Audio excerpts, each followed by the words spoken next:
Hey folks, this is Mike here for another NoScript video. Today we're going to talk about Dying Light. And yeah, if you're new to the channel and not seen these videos before, unscripted, unedited, basically a discussion while I'm playing through the game. So yeah, Dying Light's an interesting game. It's a game that I actually really didn't like when it launched back in 2015. I wound up giving up on it after about an hour or so playing it. Or not even, I think I gave up after half an hour. And a lot of it comes down to performance issues. It's a little bit better now, but even on a 1080 Ti with a Ryzen 7, 2560, 1440. In my case, I want to hit at least 120 frames. So I've reduced my shadow map size to high instead of very high. Just a little bit off of the draw distance. Now I've also heard that HBAO, ambient occlusion in particular, is really bad in terms of performance for this game.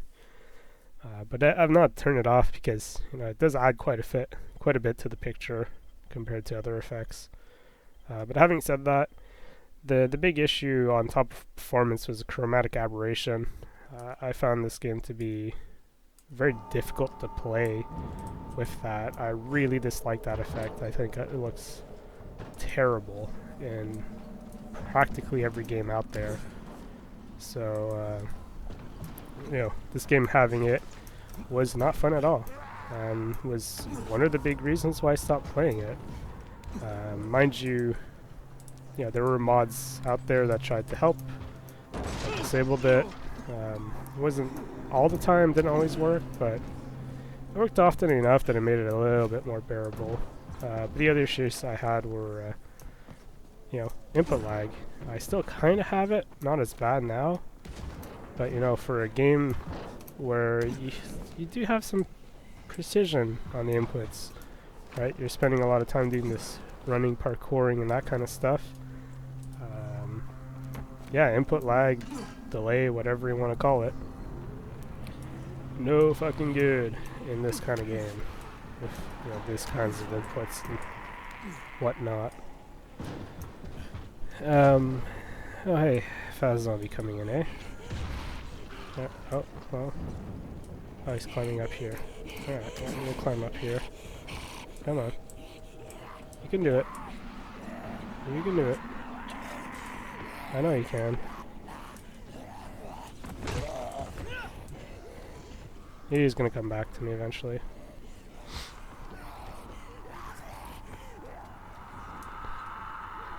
Oh. Ouch. Normal zombie. Usually I can kill them when they're climbing up like that. Oh, that's bad. But yeah, like I was saying, those issues really did hurt the game overall, and really did take out a lot of the enjoyment of it. Because now that I'm playing it, on a 1080 Ti, Ryzen 7, also have an SSD. I've always had an SSD for this game. The performance issues are a lot less bad. I do maintain the 120 frames a second now in Quad HD, which obviously is where most people want to be. But there's still occasional stutter and stuff like that, which not ideal, but it's passable. You want a list? No, I want to go fishing. But yeah, this is the kind of game I wouldn't play on my own. I'm not particularly fond of zombie survival stuff. I'm not particularly fond of horror stuff. What is fun about this game though is not necessarily scary.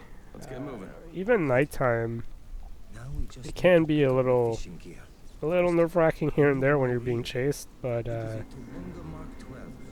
think they've done a nice thing, and they haven't made nighttime pitch black impossible to see, but rather nighttime is dark, your view distance is shorter, but you can still kind of see in front of you. Usually, not always, but it's not as bad as I've seen in other games, which makes nighttime not enjoyable, but yeah, not nearly as bad as some other games would be normally. Okay. I thought he was gonna walk right by these guys. Starting to walk by. Oh, there we go. But yeah, the movement and all that kind of stuff has been pretty neat. The parkouring for the most part works pretty well. Not that input lag is not as much of an issue as it once was.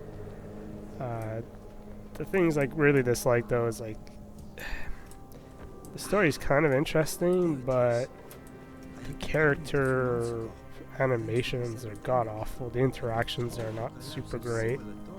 It feels an awful lot like they're avoiding getting characters Hurry up, with Omar. you as much as possible, because there's a lot of times where it sounds like it's the kind of mission in every other game where it'd be like, hey, let's go out together and do this or do that, right, and try and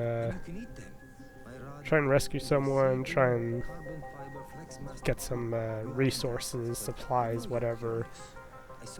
But in this game, they seem to do everything possible to avoid those interactions, and then next thing you hear is like, hey, that character is off doing something else. Like, Working out all right for you, Omar. okay, sure, Like the fish in the sea. Nothing is all bad. Except mosquitoes. Yeah, despite that, you're not going to see it as much here, but even during the main story missions, the characters are pretty dead-eyed. Yeah, it's not great. I think the interactions are not particularly good for that. So if they had a place to improve on the new game, that's definitely one of them. The world itself and the way they've crafted everything actually works pretty well. Everything feels pretty good. You definitely feel like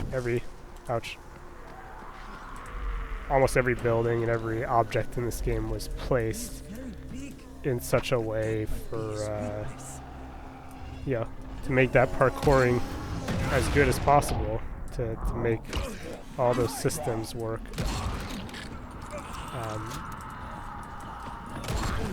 Great.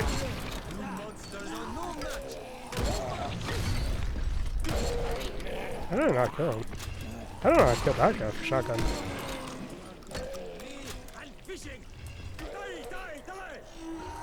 I'm kind of impressed that I've not killed him. Huh. Oh. Well, we could just run away, I guess.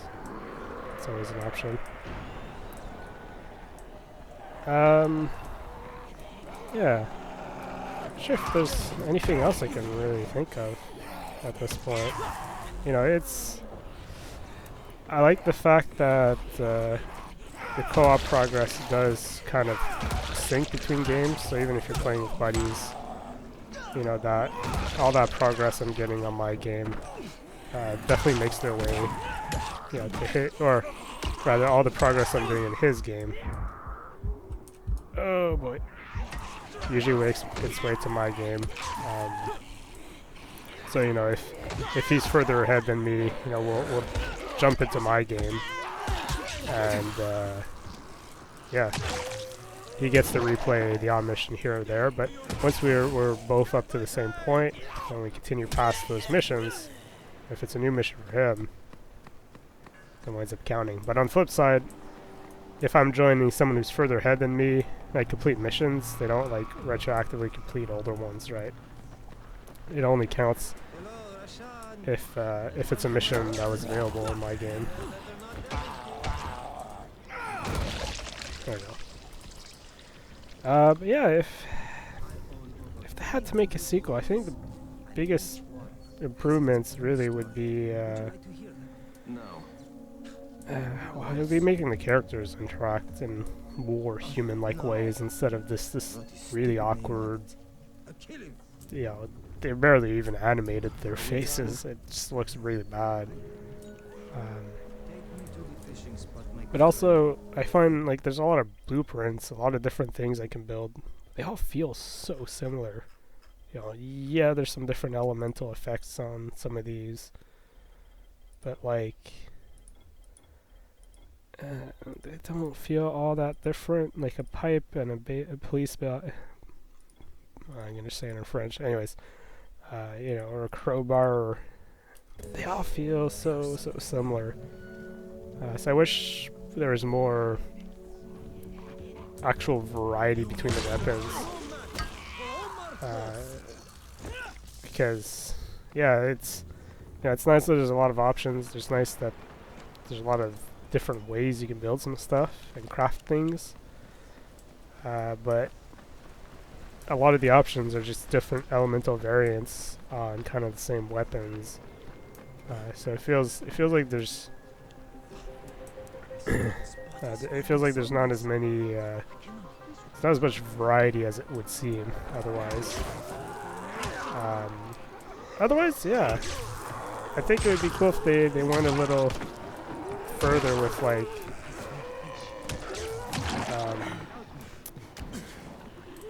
kind of variety in terms of like abilities and stuff, and you know, go a little crazy with what you can do. Yeah, it might not be as realistic, but you know, finishing these enemies in one shot, you know, using this grapple hook, that kind of stuff. It's actually really fun, and kind of wish they went a little bit further. You know, maybe not like Really? oh shoot, what's that game called? Maybe not like, you know, how Saints Row goes super crazy with abilities, but you know, maybe a little bit further than what they do in this game. I'll take this. Okay. Farewell, my friend. So what did I just get? Just got a new Alright, yeah, it's, you know, this, between all of these items, other than the, you know, especially the ones with the same base weapons, they don't really seem to do a whole lot. It'd be nice if I could maybe hide, oh, I guess I could filter them. Nope. But yeah, that's Dying Light. I don't know, it's, yeah, it's a game that I really didn't like at first.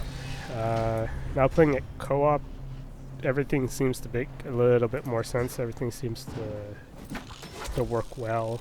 Now that I'm playing it alone again, it's yeah, a lot of things don't feel as good.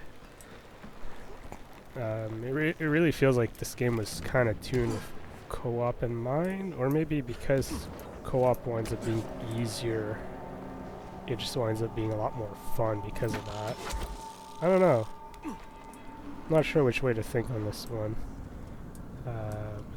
Yeah, definitely I find I'm struggling a bit because I played a little tiny bit before starting the recording here. You know, playing around with settings and whatnot. And I've died more times in like this little half hour than I have playing, you know, over those 10 hours or so of Nick. So yeah, I think it's not a perfect game in 2018. There's definitely a lot of weak spots, but it's the essential things. They work really well, and pretty damn enjoyable too. Especially that kind of stuff. Man. But there you have it. That was another NoScript video. We'll end it here, and I'll see you guys next time.